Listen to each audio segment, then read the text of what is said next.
तभी एक और आत्मा उनके बिल्कुल पीछे आती है और उनका बाल पकड़ के झटके से खींच लेती है। एक ही सेकंड में सारे बाल जड़ से उखड़ जाते हैं। मिस्टर मेहता जोर से दर्द में चीखते हैं। उनका पूरा सर लहू से भीग जाता है। वो बिल्कुल गंजे हो चुके थे, लेकिन ये सिर्फ शुरुआत थी। आत्माएं उन्हें चक्रवात की तरह घेर लेती है, पर मिस्टर मेहता, जो अपनी जान बचाने की आखिरी कोशिश कर रहे होते हैं, अपने जेब में हाथ डालते हैं और एक तावीज निकालते हैं। वो हाथ को पूरी ताकत से आगे बढ़ाते हैं और तावीज को उन आत्माओं की तरफ दिखाते हैं। तावीज की चमक से सारी आत्माएं चोर की तरह चिल्लाती हैं और एक एक करके अंधेरे में गायब होती चली जाती है। मिस्टर मेहता टूट चुके होते हैं, पर बच जाते हैं। वो झट से स्टोर रूम का दरवाजा खोलकर घबराकर भागते हुए अपने बेडरूम में जाते हैं। दरवाजा बंद करते हैं, फिर कड़ी लगा देते हैं और वही तावीज दरवाजे के ऊपर लटका देते हैं ताकि कोई शैतानी शक्ति उन्हें छू भी ना सके। कमरे में अंधेरा था, पर इस बार अंधेरे से ज्यादा मिस्टर मेहता के अंदर डर था। रात भर मिस्टर मेहता ने दरवाजे पर तावीज लटका रखा और उस तावीज की वजह से कोई भी आत्मा स्टोर रूम से बाहर नहीं आ पाई।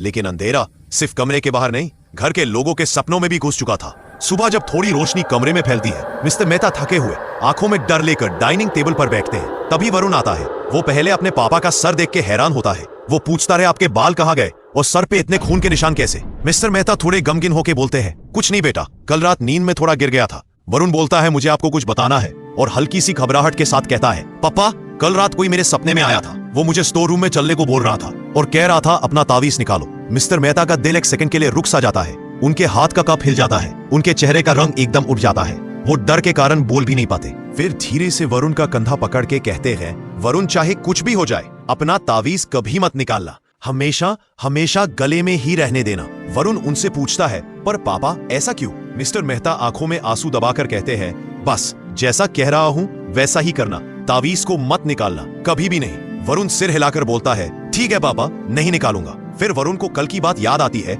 और वो मुस्कुराते हुए कहता है, पापा आज हमें पिकनिक जाना था ना, आप भूल गए? मिस्टर मेहता जोर से सांस भरते हैं। अंदर ही अंदर सोच रहे होते हैं कि क्या वो अपने बच्चों को इस साये से दूर ले जा भी पाएंगे या अंधेरा उन्हें जहां भी जाएंगे वहीं तक का पीछा करेगा। मिस्टर मेहता एक हल्की सी मुस्कुराहट लाने की कोशिश करते हैं। हाँ ठीक है बेटा, तुम तैयारी करो, मैं जरा आता हूँ। लेकिन अंदर से उनके पैर कांप रहे होते हैं। रात के उस मनहूस पल की याद उनके सीने को भारी कर देती है। फिर भी फैमिली के लिए वो हिम्मत जुटा के स्टोर रूम की तरफ बढ़ते हैं। दरवाजे के पास पहुंचते ही उनके गले में अटकी हुई सांस और सर्दी की हवा दोनों तेज हो जाते हैं। डरते हुए वो स्टोर रूम का हैंडल पकड़ते हैं और धीरे से दरवाजा धक्का देते हैं। रूम के अंदर अंधेरा और जमीन पर बिखरा हुआ सामान उन्हें रात की सच्चाई याद दिला देता है।